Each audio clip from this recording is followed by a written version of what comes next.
بسم اللہ الرحمن الرحیم۔ اس کے ہنانے سے یہ طلسم ٹوٹا اور وہ سب بھی زندہ ہو گئے۔ کچے روزنوں اور محرابوں میں سے موسیقی کی مدھم دھنیں گزرتی تھیں اور قلعہ جنگی کے سین میں پھیلی مکر چاندنی کے سہارے ان تک پہنچتی تھیں۔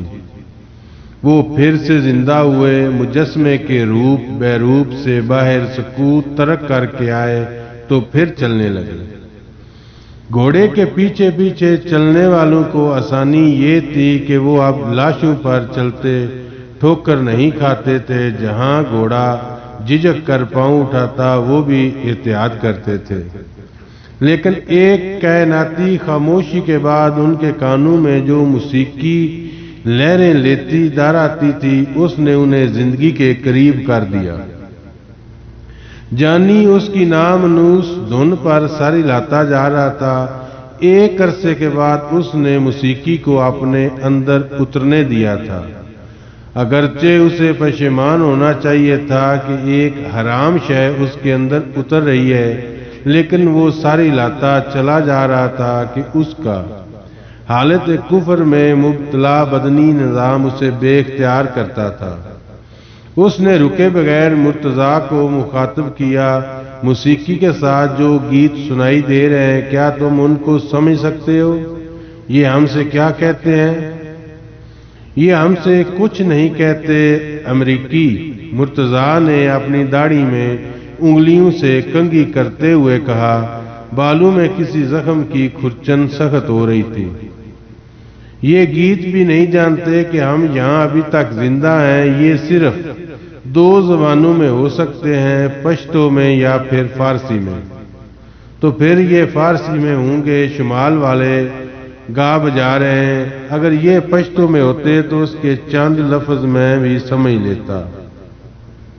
تمہارے ہاں فارسی کو ایک کلاسیکی زبان کی حیثیت سے تو پڑھا جاتا ہے، میں یہ جانتا ہوں۔ ویسے میں نے بھی فارسی تو تھوڑی بہت پڑھی تھی اسکول میں۔ مرتضیٰ کے لہجے میں ایک اسکول کے بچے کی ایسی معصوم خوشی جھلکتی تھی۔ بس اتنا یاد رہ گیا کہ است کا مطلب ہے اور بود کے معنی تھا، اور مجھے جو کچھ ہلکا ہلکا سنائی دے رہا ہے تو اس میں کہیں است یا بود سنائی نہیں دے رہا۔ مرتضیٰ یکدم خاموش ہو گیا اور دیر بعد بولا تو ایک موت کے منتظر مریض کے لہجے میں بولا، جانی ہم سب است اور بود سے ماورا ہو چکے ہیں۔ وہ اپنے گھر کے قریب پہنچ گئے۔ انہیں کلک ہوا کہ وہ اپنے گھر کے قریب پہنچ گئے۔ اس گھر میں اترنے کے بعد 37 سیڑھیاں اترنے کے بعد یہ امکان کم تھا کہ انہوں نے کبھی کھلی فضا میں پھر باہر آنا تھا۔ بے شک قلعہ جنگی کی کھلی فضا میں مردوں کے تفن سے اٹھنے والی ناقابل برداشت بدبو راج کرتی تھی، پھر بھی انہیں کلک ہوا جیسے دنیا چاہے کتنی اذیت ناک کیوں نہ ہو اسے چھوڑ کر خود قبر میں اترنے کو جی نہیں چاہتا۔ ان کی جو قبر تھی اس میں اترنے کے لیے 37 سیڑھیوں کی سہولت تھی۔ اگر تو صرف خود سے اس قبر میں اترنا ہوتا تو کچھ آسان ہوتا، مگر اپنے ساتھ ایک گھوڑے کو بھی اتارنا ایک ایسا مسئلہ تھا جس کا حل فقہ کی کسی کتاب میں نہیں ملتا تھا۔ انہوں نے اپنے گھر میں اترنے سے پیشتر ایک آخری نگاہ قلعہ جنگی کے سین پر ڈالی۔ وہ اب مٹی بھری سربریدہ مسخ شدہ اس سین میں بکھری لاتعداد لاشوں سے متاثر نہ ہوتے تھے، جن پر وہ اولین کیڑوں مکوڑوں کی آمد و رفت شروع ہو چکی تھی۔ وہ اب اس لینڈ سکیپ کا ایک حصہ بن چکی تھی۔ ان کے بغیر شاید وہ اسے پہچان بھی نہ سکتے، جیسے لاسٹ سپر کی تصویر کو حضرت عیسیٰ اور ان کے حواریوں کے بغیر نہیں پہچانا جا سکتا۔ مزار شریف کی بستی سے ابھر کر اس میدان میں اترنے والی موسیقی اور اس میں غل مچاتی آوازوں کو انہوں نے آخری بار سنا، اور پھر گھوڑے کی پشت پر ہتھیلیاں جما کر اسے سیڑھیاں اتارنے کے لیے دھکیلنے لگے، مجبور کرنے لگے۔ گھوڑوں کا عام طور پر سیڑھیاں اترنے کی تربیت نہیں دی جاتی، اس لیے وہ بری طرح جھجکتے ہیں، ہنہناتے ہیں اور مدافعت کرتے ہیں، پچھلی ٹانگوں پر پیچھے ہوتے جاتے ہیں۔ یہی کچھ اس گھوڑے نے بھی حتی المقدور کیا، اپنی اگلی ٹانگوں میں زور بھر کر پیچھے ہو جانے کی صحیح کی انکاری ہو گیا، لیکن اس کی پشت اور پسلیوں پر جمے ہاتھ بہت تھے، اگرچہ ان کی گرفت میں نکات تھی پھر بھی بہت تھے، اور اگر ان میں نکات تھی تو گھوڑے کا بدن بھی تو لاغر اور کمزور ہو چکا تھا۔ وہ ان ہاتھوں کا کہنا مان گیا اور اپنی ٹانگوں میں سے سکت خارج کر دی اور دھکیلا جانے لگا، اٹکتا، ٹھوکریں کھاتا، اگرچہ ہر سیڑھی پر جھجکتا، خوف کھاتا اترنے لگا۔ اس کی لشکیلی پشت پر ابھی تو مکر چاندنی کا غبار ٹھہرا ہوا تھا اور ابھی وہ ایک اندھیری گپھا کی تاریکی میں جانے لگا۔ پہلے تو ہر لاش دکھائی دیتی تھی، مگر اب نیچے تہہ خانے میں کچھ دکھائی نہ دے رہا تھا۔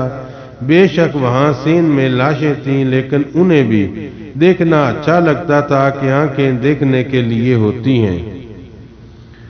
ہاشم نے ابھی تک اس کی باگ ڈھیلی چھوڑ رکھی تھی، لیکن اب وہ اسے تناؤ میں لا کر کھینچتا جاتا تھا اور گھوڑا اترتا جاتا تھا۔ سب نے اپنی اپنی ہتھیلیاں ہٹا لی تھی اور وہ بھی اٹکتے، ٹھوکریں کھاتے نیچے آ رہے تھے۔ چاندنی کا غبار ابھی تک ان کی آنکھوں میں ٹھہرا ہوا تھا اور وہ کچھ بھی دیکھ نہ سکتے تھے۔ سب نیچے اتر آئے تھے، لیکن گل شیر ولی ابھی تک پہلی سیڑھی پر کھڑا چاندنی میں تھا۔ اوئے خانہ اللہ بخش پکار اٹھا، اوئے خانہ خراب، اوپر کیا کر رہے ہو؟ نیچے آ جاؤ، مرنا ہے؟ ہاں یارا مرنا ہے۔ اس کی ہنسی میں ایک فاتر العقل ہیجان تھا۔ یارا اوپر یا نیچے مرنا ہے تو بندہ اس کافر چاندنی میں مرے، ہم تھوڑا مزہ کرتا ہے، نظارہ کرتا ہے یارا، دیر میں بھی ایسا چاندنی ہوا کرتا تھا۔ خان صاحب رومانٹک ہو گئے ہیں، ہاشم میر اس کو نیچے لے آؤ۔ مرتضیٰ کے لہجے میں تشویش تھی۔ نہیں آتا تو زبردستی لے آؤ، اتنا اونچا بول رہا ہے کہ مزار شریف تک اس کی آواز پہنچ رہی ہوگی۔ زبردستی کرنے سے گھوڑا تو نیچے چلا گیا تھا۔ مرتضیٰ بھائی، گل شیر ولی نہیں آئے گا، تھوڑا صبر کرو، خود آ جائے گا۔ ادھر اکیلا تو جہاد نہیں کرے گا۔ پر یار اس نظارہ کو چھوڑ کر نیچے آنے کا کافر دل نہیں مانتا۔ نیچے آ جاؤ گل شیر، مرتضیٰ نے دھمکی دی۔ اگر قلعہ جنگی کے سین میں چلتے پھرتے ہمیں کسی شمالی نے نہیں دیکھا تو تم چاہتے ہو کہ اب کوئی دیکھ لے؟ نیچے آ جاؤ ورنہ میں خود آتا ہوں۔ میں تو آ جاؤں گا، لیکن ہمارا گورا بھائی جانی کیسے آئے گا جو ابھی تک ادھر لاشوں میں گھومتا ہے، جھک جھک کر ان کے مردہ چہروں میں جانے کیا دیکھتا ہے۔ انہیں پہلی بار احساس ہوا کہ جانی ابھی ان میں نہیں ہے۔ طریقی میں کیا پتا چلتا کہ کون ہے اور کون نہیں۔ وہ گھوڑے کو بھول گئے اور جانی کے بارے میں فکر مند ہو گئے۔ ان سب کے دماغوں میں فطور بھرا تھا۔ یہ فطور نہ ہوتا تو وہ یہاں نہ ہوتے، اپنے اپنے گھروں کی آسائش میں ہوتے، اس لیے کسی کو بھی سمجھایا نہ جا سکتا تھا، صرف اس کے بارے میں فکر مند ہوا جا سکتا تھا۔ نیچے اپنے گھر میں پہنچ کر وہ بہت دیر تک نابینا رہے تھے، ہاتھ بڑھاتے ایک دوسرے کو چھوتے بھٹکتے رہے تھے، اور پھر آہستہ آہستہ ان کی بینائی لوٹ آئی اور اب وہ ایک دوسرے کو پہچان کر سکتے تھے، اور انہیں پہلی بار احساس ہوا کہ جانی ان میں نہیں۔ میں اس کا پتہ کرتا ہوں، وہ ہم سب سے زیادہ بہک گیا ہے۔ ابو طالب چیچی تہہ خانے کے کونے میں گرا ہانپ رہا تھا۔ قلعہ جنگی کے سین میں چلتے چلتے وہ اپنی ہمت صرف کر چکا تھا، پھر بھی اس نے اٹھنے کی کوشش کی۔ نہیں میں جاتا ہوں۔ عبدالوہاب کے زخم اور بھوک اسے کچوکے دیتے تھے، پھر بھی اس نے اٹھنے کا چارہ کیا۔ یارا میں اس کو آواز لگاتا ہوں، گل شیر نے انہیں تسلی دی۔ شاید وہ بھول گیا تھا کہ اسے ادھر اس تہ خانے میں اترنا ہے، اس لیے مارا مارا پھرتا ہے۔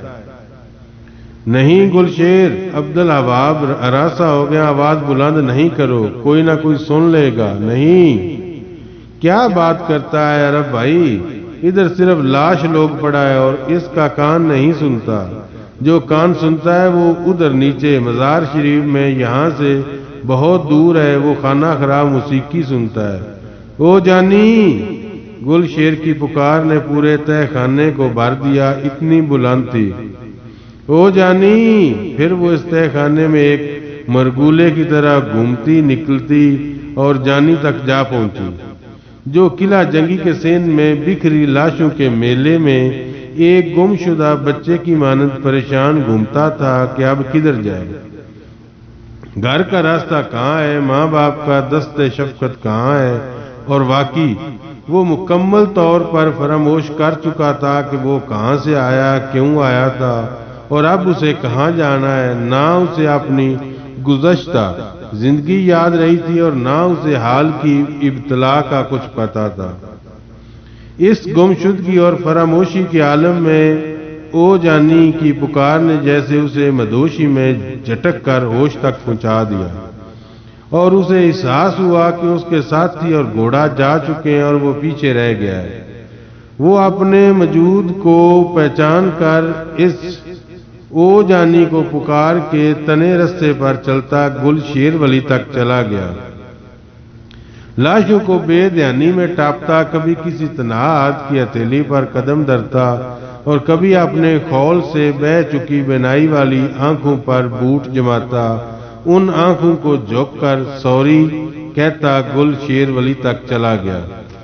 آئی ایم سوری، مجھے پتا نہیں کیا ہو گیا تھا جو میں پیچھے رہ گیا۔ یارا، ہم سب کو بھی کیا پتا کیا کیا ہو گیا ہے۔ گل شیر نے اس کے دکھے ہوئے بدن کو اپنی آغوش میں سمیٹ کر اپنی آنکھوں میں اترتی نمی کو سنبھالا دیا۔ آؤ نیچے چلو۔ جانی اور گل شیر میلے میں کھوئے ہوئے بچے، کچھ شرمندہ کچھ مجرم محسوس کرتے، سر جھکائے تہ خانے میں اترنے لگے۔ کورم پورا ہو گیا ہے، سب کے سب اپنی قبر میں موجود تھے، وہ بھی اور گھوڑا بھی۔ گھوڑا شاید ان کے مجتمع ہونے کا ہی منتظر تھا اس گنا ٹوپ اندھیرے میں، جبکہ جانی اور گل شیر کے سوا سب کی بینائی لوٹ آئی تھی۔ گھوڑا ابھی تک نابینا تھا، نہیں جانتا تھا کہ اس کی پشت اور پسلیوں پر جمے ہاتھ اسے کہاں لائے ہیں تو کیوں لے آئے ہیں۔ وہ ان سب کے ہاتھوں اور لمس سے ناآشنا تھا۔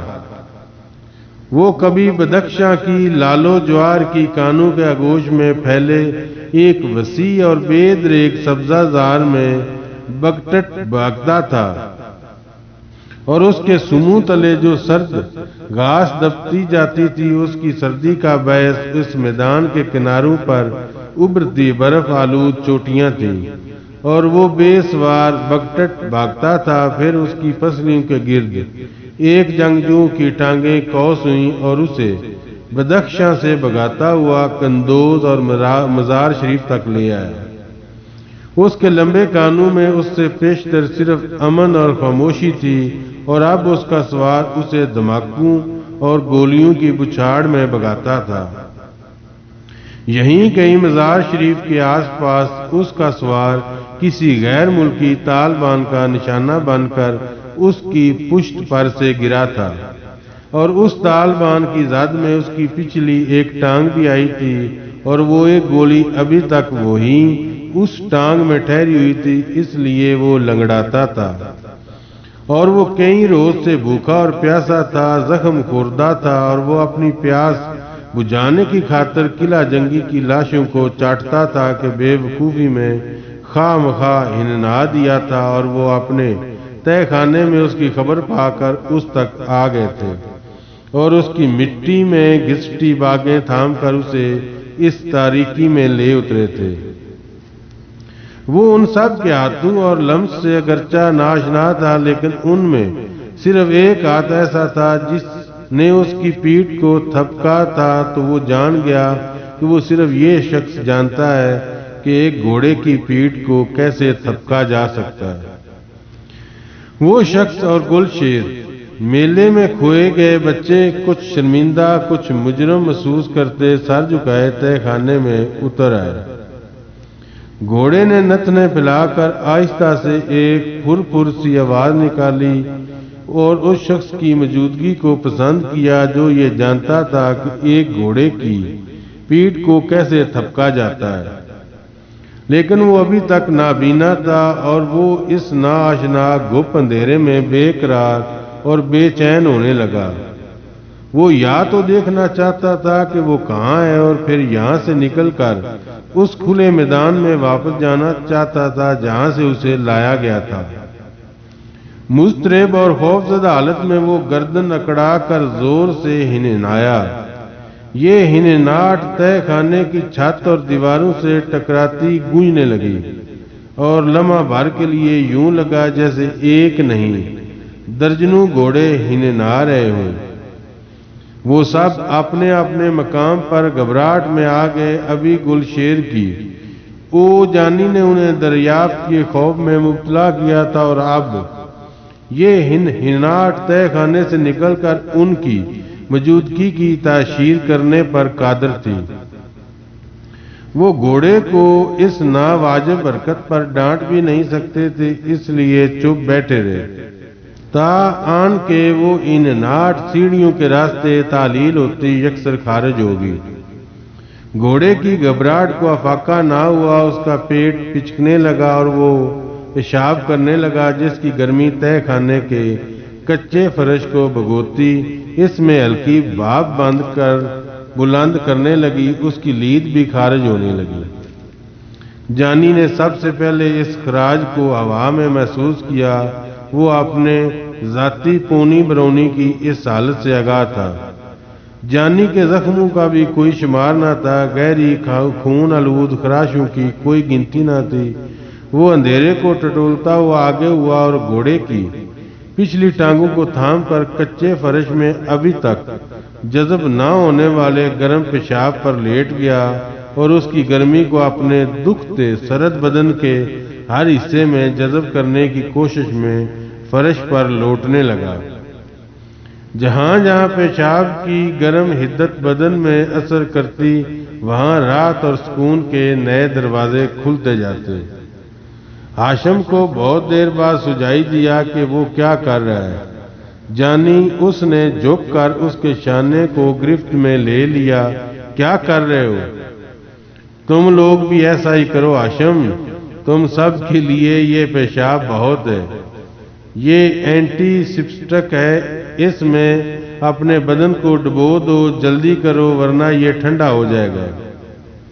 یار یہ امریکی مسلمان تو ہے پر گندا بہت ہے۔ گلشیر نے اس کی اس حرکت کو پسند نہ کیا۔ ہمارا باپ استبل میں کام کرتا تھا پر مجال ہے گھوڑے کا پیشاب کا ایک چھینٹا بھی اپنے اوپر پڑنے دیتا تھا، وضو ٹوٹ جاتا ہے یارا۔ جانی نے جواب نہ دیا اور پیشاب پر لوٹتا رہا اور کوئی بھی اس نسخے کو آزمانے پر مائل نہ ہوا۔ ویسے جانی ٹھیک کہتا ہے، ہمارے زخم ہمارے اعضاء کو مردہ کر رہے ہیں، مواد آلود کر رہے ہیں، فساد خون کا باعث بن رہے ہیں اور پیشاب اس فساد کو روک سکتا ہے۔ لعنت بھیجو یارا، فساد ہو جانے دو، کیا فرق پڑتا ہے۔ گھوڑے نے لید بھی کر دی تھی لیکن جانی اس سے دور رہا۔ پیشاب کی گرمی لمحوں میں زائل ہوگی اور وہ تہہ خانے کی فضا جتنا ہی ٹھنڈا ہو گیا۔ فرش کا کیچڑ سخت اور سرد ہونے لگا، جانی کا بدن کپ کپانے لگا اور وہ گھسٹا ہوا اپنے کونے میں جا بیٹھا۔ بہت دنوں کے بعد اس کی ٹیسیں قدرے کم ہوئی تھیں اور وہ اس وقتی آرام میں اونگنے لگا۔ ہم گھوڑے کو اس مقصد کے لیے یہاں نہیں لائے، ابو طالب چی چی کہیں سے بولا۔ کسی نے بھی کچھ نہ کہا، سب جہاں جہاں تھے نڈال حالت میں چپ بیٹھے تھے۔ گھوڑے کو کون مارے گا؟ چی چی نے کہا۔ گھوڑا ابھی تک ایک کھیلنے کی چیز تھا، ایک کھیل تھا، عید قربان کے بکرے کی مانند لاڈ پیار کے لیے تھا، کھیلنے کے لیے تھا۔ اور پھر یکدم اس کے گلے پر چھری پھیر دینے کا لمحہ آ گیا تھا۔ اسے آج کی رات رہنے دے چیچی، جو کرنا ہے کل کر لیں گے۔ ہاشم نے لجاجت سے اندھیرے کو مخاطب کر کے کہا، اگر وہ ابھی تک ادھر نہیں آئے تو اس کا مطلب یہ نہیں کہ وہ کبھی نہیں آئیں گے۔ لاشوں کی بو جب مزار شریف کے گھروں میں بچھی چادروں میں سے بھی آنے لگے گی تو وہ ادھر آئیں گے لاشیں اٹھانے اور انہیں ٹھکانے لگانے کے لیے۔ ہو سکتا ہے وہ کل صبح ادھر آ نکلے اور ان کی آوازیں سن کر گھوڑا تو ہنہنائے گا۔ کل اور آج ختم نہیں ہو گئے، ہو سکتا ہے کل نہ آئے۔ اگر آ گئی تو جیسے آج آ گیا تھا ویسے چیچی، گھوڑا پرسکون ہو چکا ہے، کچھ مانوس ہو چکا ہے۔